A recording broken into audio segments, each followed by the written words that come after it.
Véspera de decisão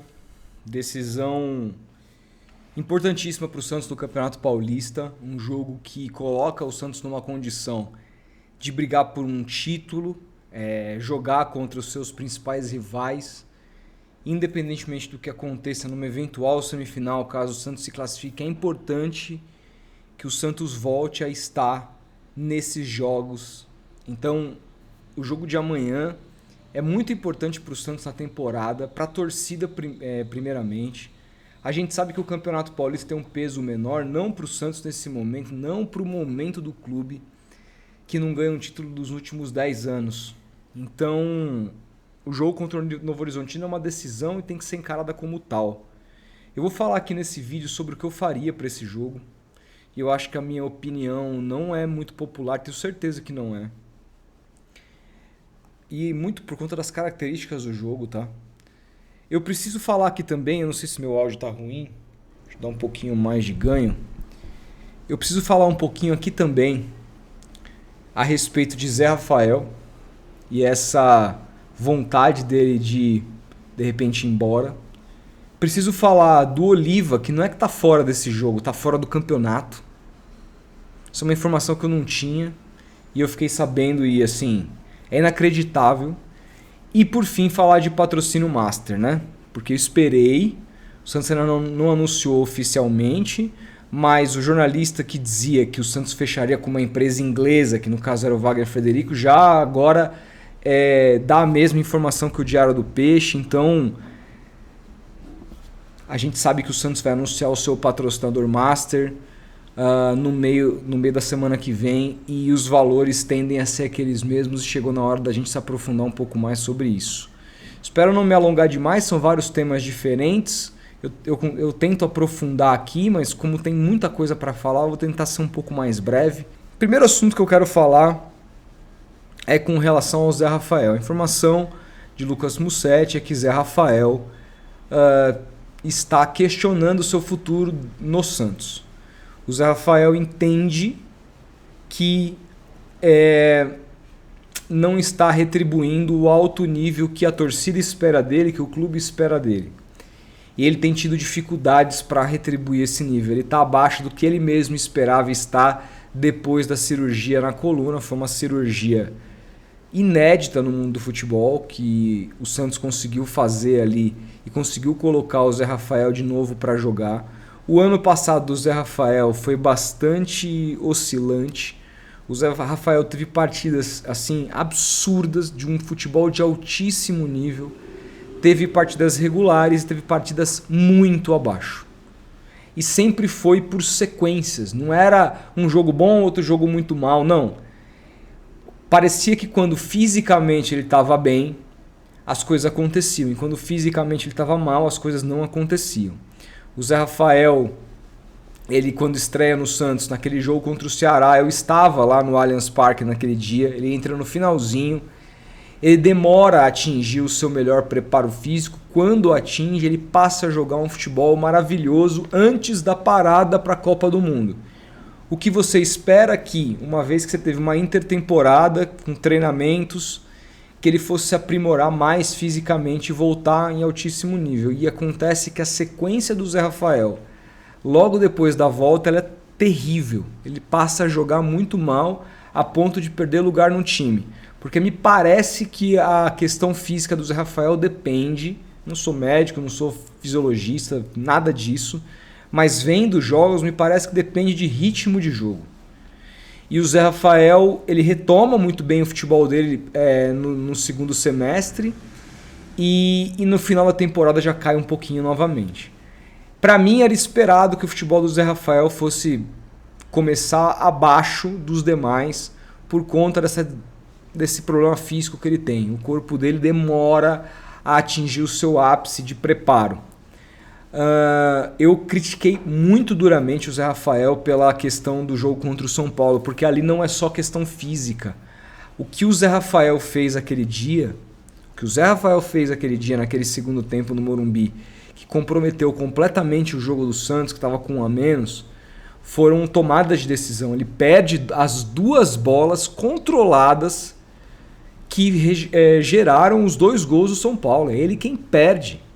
E em 2 oportunidades havia linha de passes claríssimas para ele tocar e ele segurou até ser desarmado. E sem contar que assim, a postura dele, a marcação dele ciscando, sem correr, os caras jogando entre linhas no setor dele, ele voltando andando, aquilo me pareceu muito menos assim, pô, o cara tá mal fisicamente, pareceu muito mais uma negligência do cara dentro de campo.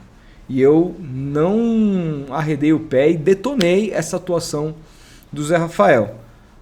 Parece que essas críticas, não sei se minhas, mas naquele dia que o Zé Rafael recebeu, machucaram bastante ele, que começa a repensar o futuro no clube, que não sabe se vai conseguir entregar fisicamente mais do que ele entregou para o Palmeiras. E aí ele começou a pensar em futebol norte-americano, num futebol um pouco menos competitivo para atuar.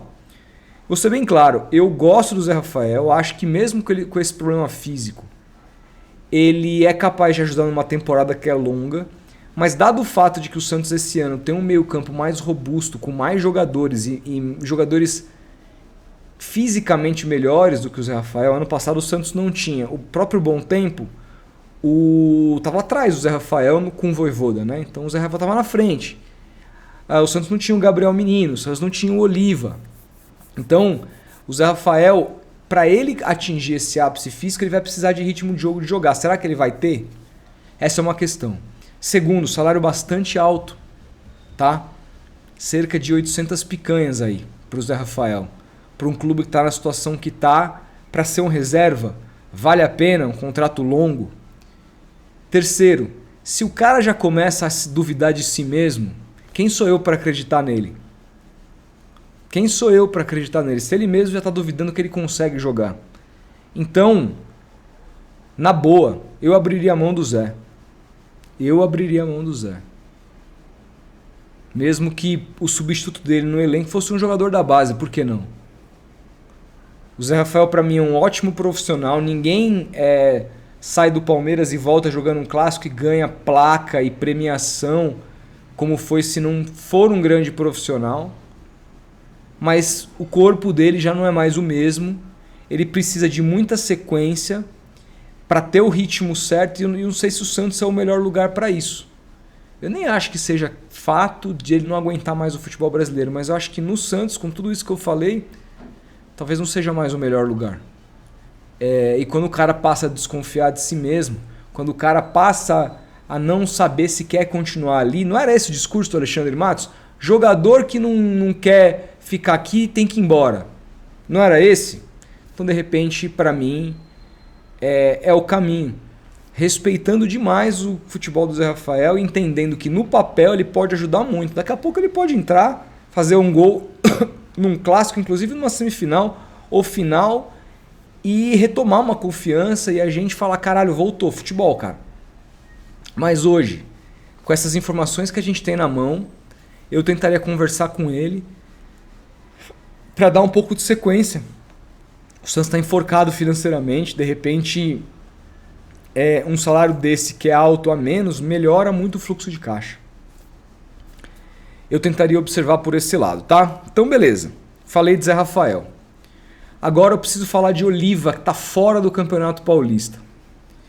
Esse é o tamanho da incompetência da diretoria do Santos, que deixou para pagar o transfer ban na última hora, até agora não pagou, e foda-se se pagar segunda-feira, porque o Christian Oliva está fora do campeonato. Claro que não é foda-se, né? Tem que pagar o quanto antes, mas a notícia já correu. O Santos poderia muito bem ter pagado antes, ter priorizado isso e não deixar a notícia que corre o mundo de mal pagador se proliferar. Para um clube que está precisando contratar para não correr risco de rebaixamento no campeonato, dado esse início patético. Um clube que precisa urgentemente de zagueiros, no plural, que precisa de lateral esquerdo, amanhã a gente deve ter o Escobar de novo. Fala-se do Baço, né? Muito louco. Fala-se, vamos mandar embora o Rincon e o Baço, porque eles cheiram a Série B. O Escobar cheira o quê? O Escobar jogou aonde? Não era um jogador do Santos na Série B ou eu assisti outra Série B? Escobar não estava lá. Escobar pode permanecer no elenco, mas se a lógica do presidente, do não sei o que, é tirar os caras da Série B, por que o Escobar não entra nessa conta? Um jogador extremamente limitado, que eu espero que jogue bem amanhã. Que ajude, que quando joga bem pode até ajudar, mas acho que tinha que ser a terceira opção. O Santos tinha que ter um lateral esquerdo titular, o senhor Lira tinha que ser o reserva imediato para ir pegando minutagem, evoluindo, melhorando, para um dia, talvez daqui 1 ano e meio, 2, ser titular do Santos, se tivesse evolução.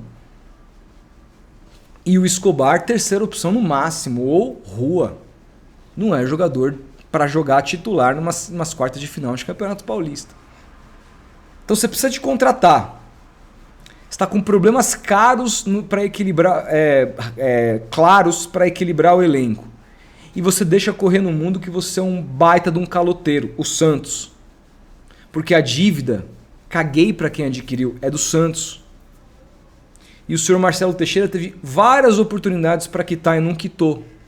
E isso fez com que o cara saia lá do Uruguai, estava jogando ritmo de jogo, venha para cá e não tem condição de jogar. Não vai jogar o Campeonato Paulista, a reta final do Paulistão, nem para o banco vai. E aí sabe o que vai acontecer? Provavelmente se o Santos perder amanhã... tomou 3-0 no Novo Horizontino, vamos imaginar. O que vão falar? Que o Vojvoda é um estagiário, que o Vojvoda é um técnico fraco, que nunca treinou um clube grande, que não tem condições de treinar o Santos, vai recair sobre o técnico. Eu pergunto, o que vocês acham que o técnico pensa dessa diretoria?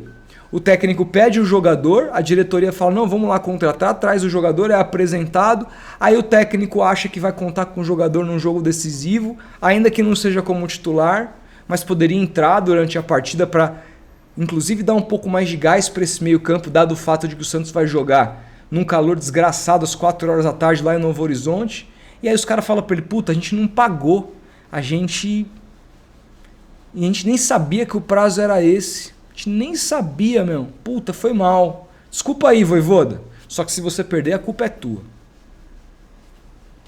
É assim. Aí vai cair tudo na bunda do treinador. Mas eu fico feliz que a torcida do Santos está acordando.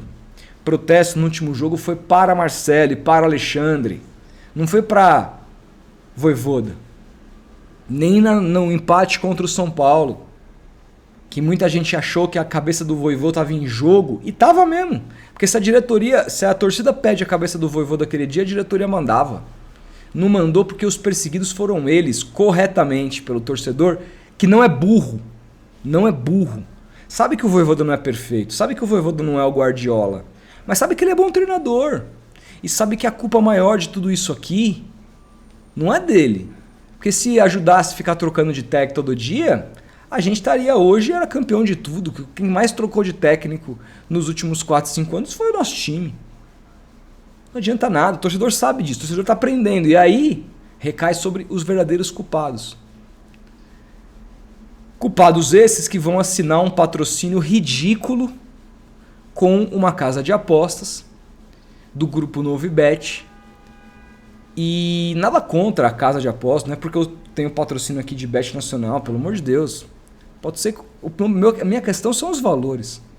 Quem quer que seja o patrocinador, qualquer que seja o segmento.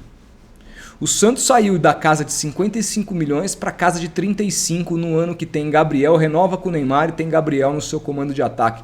Vou falar daqui um pouco dessa dupla, do que eu faria para o jogo de amanhã. Mas é inacreditável a incompetência. Para mim, o departamento de marketing do Santos tem que ser demitido. Tem que ser demitido. Todo mundo tem que cair. Mas o Santos vai fechar um outro patrocínio para não sei qual propriedade que vai dar junto. Não importa, irmão. 35 milhões no Master é uma piada. É o Santos ganhando metade do que o Atlético Mineiro, que está sem técnico, que tem como craque um jogador de 40 anos, que não é midiático. A única coisa... o Hulk é um puta jogador e tal, mas o Hulk... o auge dele foi o quê? No Porto. Tava lá no 7-1. Baita jogador. Baita jogador. Mas peraí. Vocês querem comparar tamanho de Atlético Mineiro com o Santos Futebol Clube? O Atlético Mineiro é menor que o Santos em qualquer coisa. Em tudo. Em tudo. Em visibilidade, em títulos. Tamanho de torcida talvez seja uma coisa um pouco parecida. Mas é um clube cuja sua principal torcida é local. O Santos tem uma torcida pelo país inteiro. Então o Santos é muito mais abrangente em termos de torcida. O Santos é 10 milhões de vezes maior. E não estou desrespeitando o Atlético. Tenho amigos atleticanos. Pessoas que eu amo que torcem pelo Galo. Cara, não é sobre aqui diminuir ninguém. Mas eu acho que até a mãe do presidente do Atlético acha que o Santos é maior. Acho que até o Calil, o Alexandre Calil, que é o atleticano mais fanático, ele sabe que o Santos é maior que o Atlético. E os caras têm um patrocínio de quase 70 milha na camisa e o Santos vai pegar metade disso com Neymar e Gabriel no ataque. Se isso não é para cair todo mundo do departamento de marketing, eu não sei o que é. Isso é uma vergonha. Isso é uma vergonha. A diretoria do Santos, a diretoria como um todo, passando por quem manda, indo para todos os departamentos hoje, são um bando, um monte de lixo. Um monte de lixo. É isso que eles são, todos. Todos não, algumas exceções. A quem? Não sei. Porque em todo lugar sempre tem boa gente trabalhando. Gente boa, que não tem culpa de nada. Às vezes que olha e fala, puta, olha onde que eu amarrei meu burro. Se você é um desses, me perdoa. Mas hoje você escolheu trabalhar com um lixo de diretoria. E quem escolhe trabalhar com Marcelo Teixeira tem que aguentar ser criticado. No mínimo. No mínimo. Eu jamais trabalharia com uma gente dessa. Jamais trabalharia com gente assim. Jamais. Gente incompetente. Gente ruim. Profissionalmente falando. Jamais. Então, isso é fruto de quem manda no Santos. Os departamentos não funcionam. O Santos já tinha perdido ano passado um patrocínio com a mesma Novibet, 70 milhões.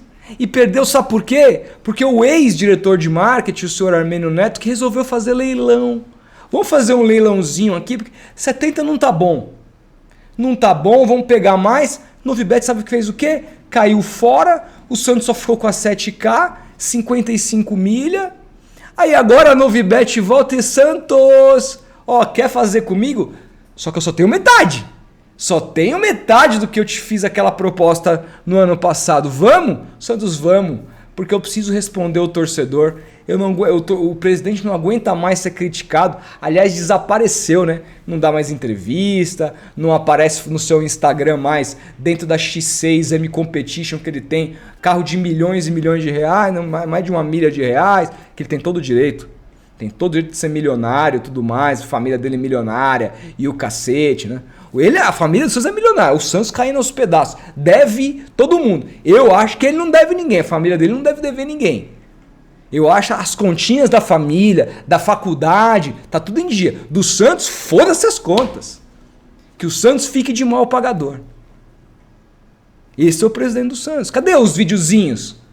Dirigindo e falando em campanha. Cadê? Daqui a pouco, se o Santos passar do Novo Horizontino, quiçá ganhar um clássico, se for campeão paulista, irmão, esse homem, aí ele vai aparecer. O grande super-herói. Não só ele, tá? Mas aqueles ratos imundos que mamam ele vão aparecer também.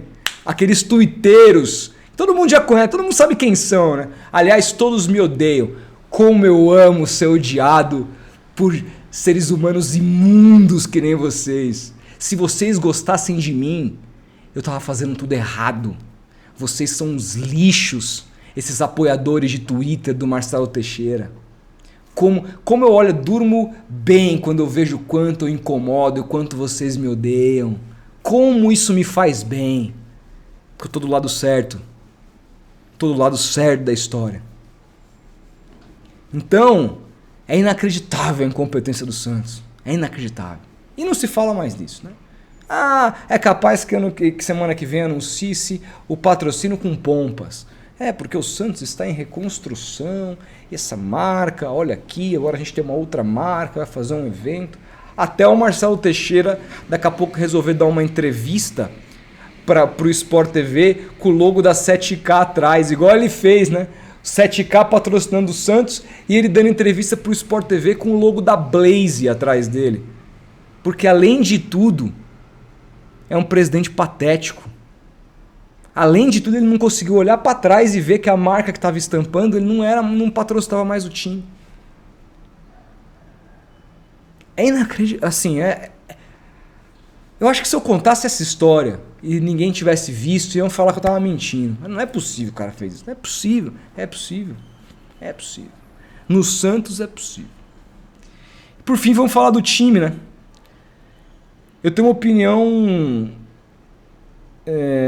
que é não muito ortodoxa com relação ao que eu faria amanhã, mas eu sei que é a primeira oportunidade de ter Gabriel e Neymar juntos, começando como titular, num jogo que é decisivo. São os dois caras mais decisivos desse elenco, eu não tenho a menor dúvida disso. Os melhores tecnicamente, os mais decisivos. Mas, estrategicamente, eu acho que futebol é estratégia, eu não colocaria os dois para jogar. Não colocaria. Porque são dois caras que oferecem muito pouco do ponto de vista de marcação. Não adianta você querer me convencer que futebol é só joga na área e vê o que acontece. Futebol hoje é estratégia, é correria, é fisicalidade. Tem vários e vários jogadores que por conta da fisicalidade não conseguem jogar. Uma prova, o Coutinho tá aí, ó, foi embora. O cara foi... E eu avisei, né? Cadê os Alô, vascaínos que me assistem? Quando eu falei que o Coutinho era ex-jogador em atividade e vocês ficaram um ano aí postando meu vídeo nas redes sociais. Cadê vocês agora, vascaínos? Vou falar um negócio pra você, torcedor do Vasco. Eu entendo pra cacete disso aqui. Eu não caí de paraquedas aqui. Não sentei, liguei essa câmera e falei, vou falar. Eu estudo muito, cara. Eu não sou scout, eu não sou profissional da área de futebol. Mas futebol faz parte da minha vida. E eu assisto muito futebol. Então quando eu falei que o Coutinho era um ex-jogador em atividade, é porque eu via que o cara estava completamente em outra rotação. Não foi para atingir você, vascaíno.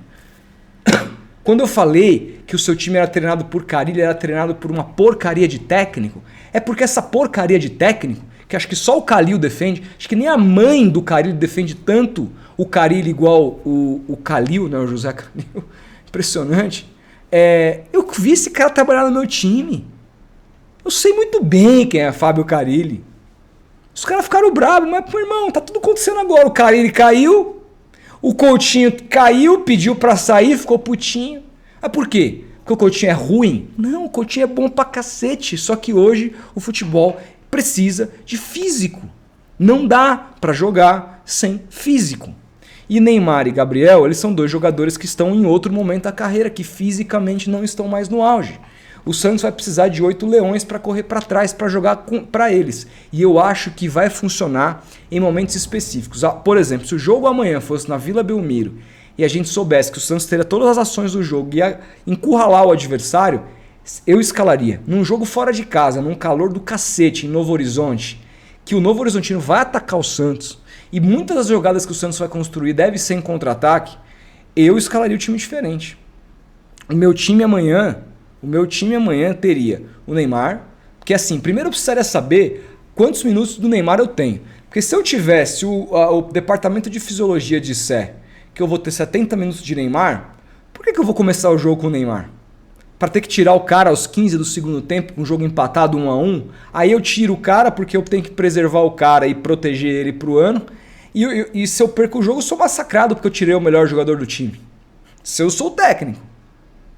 Então assim, se eu tenho só... Se o departamento fisiológico diz, você tem o Neymar pelo quanto tempo você quiser.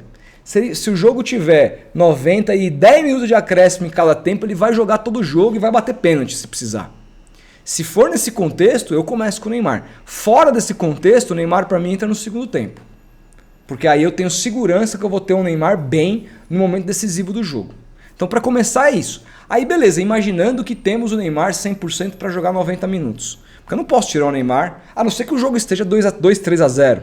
Aí eu tiro o Neymar, beleza. Jogou 70 minutos, poupei ele, mas alguém garante que o Santos vai estar ganhando de 2-3-0 nos 15 do segundo tempo? Eu acho muito difícil, porque o Novo Horizontino é bom time, melhor ataque do campeonato.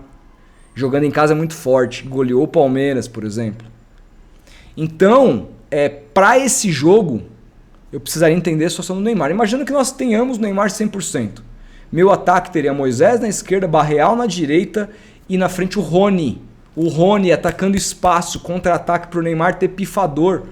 Para o Neymar ter flecha para ele pifar. Do lado esquerdo, o Moisés, centralizado o Rony e o Barreal. Ou se não, daria para fazer até melhor.